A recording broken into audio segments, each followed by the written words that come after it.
Happy Sabat sa tanan, ug maayong buntag sa tanan natong mga nagasubaybay sa atong Hope Channel and sa tanan natong mga kaigsunan sa tibuok nga kalibutan. Akong gitimbaya ang tanan nato nga mga kaigsunan nga padulong na sa ilang simbahan karon ug ang atong mga kaigsunan usab nga nagapangandam sa ilang kabahinan sa ato ang Sabbath School nga program. Nining takna sa kabuntagon mga pilang mga kaigsunan, ako malipayon sa pagpahat kaninyo nining teksto nga ato ang makita mga kaigsunan sa Matthew 25:40. Common kani siya nga text mga pinalang mga kaigsunan. Sa karon nga mga panahon na, ang atong iglesia mga kaigsunan nagatubo. Kaniadto ang ato ang mga iglesia, ang programa sa atong iglesia nagadala sa or gisponsoran ang elders, naay programa para sa mga elders, naay para sa mga Sabbath School leaders, naay para sa mga batanon, naay para sa mga kababayenan, naay para sa mga kabataan, ug karon mga pilang mga kaigsunan, gitagaan og kaygayunan nga makahimo kita og programa alang sa mga vulnerables. Kung atong basahon mga pinilang mga kaigsunan ang Matthew 25:40, naghisgot kini siya sa upat ka mga atimanunon nato nga mga katawhan dinha siging harian sa Dios. Gani kung atong tanawon karon, ang upat kulang na siya, nanay na dugang. Pero atong tanawon og una mga kaigsunan, dinha saging harian sa Dios adunay quartet nga kinahanglan nga ato adayng atimanon. Number 1, ang mga balo. Nganong kinahanglan man nato nga atimanon ang mga balo? Karong October sa Northeastern Mindanao Mission adunay fellowship sa tanan nga mga balo. Nganong kinahanglan man nato ni sila atimanon? Now, mga pinalang nga mag-igsunan, wala nato nahibalui kung unsa ang ilang mga pagbati sa diha nga gibiyaan sila sa ilang mga minahal sa kinabuhi. Gani usahay dili nato sila matagad sa sulod sa iglesia. Then ang ato lang masulti, condolence, move on, unya ang sumpay pag ganyan ikatulo, mingon nga, pangita naglain. Ingana nga itong masulti. Apan wala nato sila masabti mga kaigsunan that they suffered a lot. Adunay trauma nga nahitabo sa ilang kinabuhi. Adunay depression nga nahitabo sa ilang kinabuhi. Nga kinahanglan ato ni siyang ma-address diha sa sulod sa iglesia. So mao ni siya ang usang at imanuno nato sa sulod sa iglesia, mga pinalanggang mga kaigsunan. Nga karon ang atong General Conference naghatag og pagtagad alang kanila. Ang sunod mga kaigsunan is the orphans. Kinsa man ning mga orphans? Mao kini ang mga anak sa mga balo. Mao kini sila ang mga kabataan nga wa nay ginikanan. Mao kini sila ang mga kabataan nga wala nay inahan, gani walay nag-atiman kanila. Ang tinuod nga iglesia nagahisgot din ang mga kaigsunan nga nag-atiman sa mga balo ug nag-atiman sa mga kabataan nga wa na yung mga ginikanan. Kini sila mga pinilang mga kaigsunan, nganong gibutang man ni sila diri sa kalibutan. Part sa atong Sabbath School, naa din ha mga kaigsunan ang atong gimugna ang care group. Nganong ato maning gihimo ang care group mga kaigsunan, parang atong maatiman ang kining mga kabataan, ang mga balo nga naa sa sulod sa atong iglesia, nga nagkinahanglan sila og atong attention. Nagkinahanglan sila sa atong kalinga. Gani mga pilang mga kaigsunan, kung atong tanawon dinha sa sulod sa iglesia, makakita ganita ni ining mga kabataan nga gasuroy-suroy, nga wala na yung mga ginikanan, murag wala lang sa tuwa. But they are our responsibility.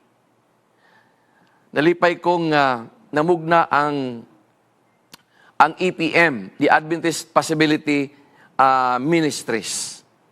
Nga kini gitagaan gyud og pagtagad sa atong iglesia nga atimanon kining quartet or upat ka mga gipaatiman sa Dios. Ang sunod mga pinilang mga kaigsunan, the poor. Kaganina na ay naghisgot ganina sa radyo nga gisgutan nga kini siya nga tao naghikog unya wala gid siya klarong lungon, wala gani bulak kay pobre kaayo sila. Matingala ta mga kaigsunan nga dinhi sa kalibutan na ay mga pobre. Gani wala ta kay balo nga kita di ay pobre pud ta. Pero nganong ni ama ni sila mga kaigsunan? In the Bible, in the ancient times, na ay mga tao nga kulang gyud igsuon sa paninapi. Og nagkinahanglan sila mga kaigsunan sa imuhang atensyon. Usahay ka ng malakaw diya sa karsada, labi na sa traffic, na ay magduol sa tuwa mga kaigsunan. Pero na'y balaod karon. Nga dili ka pwede maghatag-hatag ana nila. Pero usahay makonsensyaan ta. Usahay niya nakaadlaw, adunay usa ka tawo nga nagkiang, nagduol sa kuha. Ang iyang asawa dito sa pikas, dito sa pikas nga sakyanan. Nag-andam ko mga kaigsunan og 7 pesos. Dinha pagid sa kilid na ang billboard dinha na ang tarpaulin diha nga gibutang nga bawal maghatag sa ilaha. Kay maligsan sila. And so, ang nahitabo mga kaigsunan, tanaw-tanaw nako wala manggiga bantay anak karon except sa mga traffic enforcers. Pero dili na trabaho sa mga traffic enforcers. So nag-andam ko og 7 pesos, Pastor Clingy. Andam kong 7 pesos. Pastilan. Paingon na sa ako ang katong tao, ni kalit ragliko. Niadto siya sa pikas nga sakyanan. Nga gwapo kayo ang pikas nga sakyanan. So ang akong 7 pesos, nga ako tang ihatag sa iya, akong gibutang diri sa akong kilid. Kaya wa naman siya moduol sa kuha. Pagtanaw na ako dito sa pikas, ang pikas di ay nga Hilux nga brown. Gwapo kay nga Hilux, bag-o kayo, naghatag og kwarta sa iyang asawa.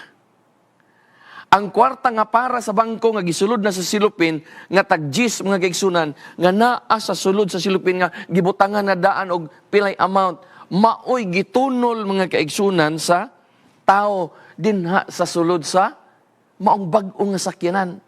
Nalipay kayo ang among babae mga igsuon. Mao nang sa nakakita ang bana, niadto siya dito nagkiyang-kiyang, paingon dito siyang asawa, ug iyang gitabangan ng iyang asawa, paggunit sa usa ka puntil nga kwarta. Mga pinalangang magkaigsunan, usahay dili nato masabtan nganong ni aning mga tawhana. But now we have different programs para niining klase nga mga tao because they are members of the kingdom of God. Bisan wala pa silang nakahibalo mo kaigsunan, mao kini siya ang atong access aron makabalo sila sa Ginoo sa diha nga ato silang tabangan. Ang sunod mo kaigsunan ay kaupat. Mao ang gitawag og sojourner. Kinsa man ni sila?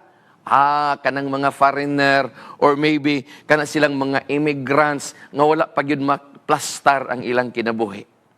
Kaning galakaw-lakaw sa dalan nga walay, they are homeless. Diri sa Pilipinas, magsuroy-suroy ta diri sa tong syudad, makakita ta kani siya, dili na to maklaro kung homeless ba ni siya. Siguro diri lang sa Mindanao, but when we go to other areas diri sa Pilipinas mga igsunan, daghan siguro mga homeless. Pero usay makakita ta sa mga pictures sa YouTube nga naay mga homeless mga igsunan, even sa dagko nga mga lugar. Do we have program for them? Yes, we have mga kaigsunan. Usa na sa gitutukan nga programa sa atong EPM. Akong ikalipay nga si Ma'am Nenfa Obos paspas kayo or makusganon siya nga nag-promote aning atong programa sa EPM. Kami po sa mga mission level, ang atong mga director sa Sabbath School nga gibutangan ang EPM, naningkamot po sila paghimo sa program mga pinalang nga magkaigsunan. So mauni siya ang upat nga naa sa gingharian sa Dios. Ang uban kanila napasagawas sa iglesia. Ang uban kanila naa sa sulod sa iglesia and they need our care and attention. Busang atong mga iglesia karon mga igsunan, kamo diha sa inyong mga churches karon, naay daghan nga mga sanina dinha sa inyong cabinet nga wala na ninyo gigamit. So it's time nga ato nang tigumon sa sulod sa iglesia. Natay cabinet sa sulod sa iglesia, butangan ninyo sa katong mga sanina, katupong mga bag-o nga laba, pinalansa. Muy atong ibutang didto kanang murag kanang gikan gyud sa kanang laundry shop.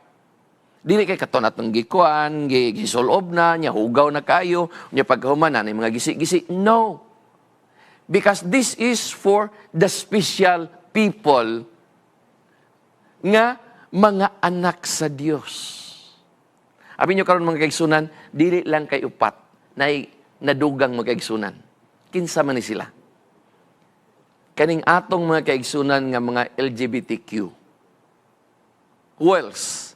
Ang atong mga anak sa atong mga OFWs. They suffered a lot. They experienced depression. They experienced loneliness. And what is the program of the church? Usahay ang atong programa sa Sabbath School mga kaigsunan, ang routine na to nga programa sa Sabbath School, maura gyud na siya exon. And then, dili na nato paghuman sa Divine Worship pagkahapon, iway-iway na lang niya ang atong programa, murag balik-balik sukad kanito. But this time, it's time for us to wake up. We have these vulnerables around us. And it's time to take care of them because they are God's children. Hinaot ko mga kaigsunan, nga kitang tanan nga naa sa sulod sa iglesia, kita mahigmata, og ato ni silang tabangan.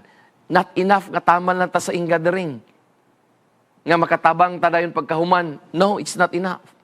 We have these care groups, mahapon Sabado, pwede tang makasuroy mga kaigsunan, aron ato ning mahimo nga mga programa, kay mao kini siya ang timailhan sa tinuod nga iglesia. Nang hinaot ko nga atong sabtan mga kaigsunan, ang programa, usa sa mga programa sa atong iglesia. And this is a part of our program wherein kita mga kaigsunan maka-participate sa pag-atiman ni ining gitawag na tog mga vulnerables dinha sa sulod sa iglesia ug sa gawa sa iglesia. Ang Ginoo magapanalangin kanatong tanan, magahatag kanatong paninapi ug kaalam unsaon nato pagpadayon kini nga program nga bag-o lamang nasugdan. Happy Samat og maayong buntag kaninyong tanan.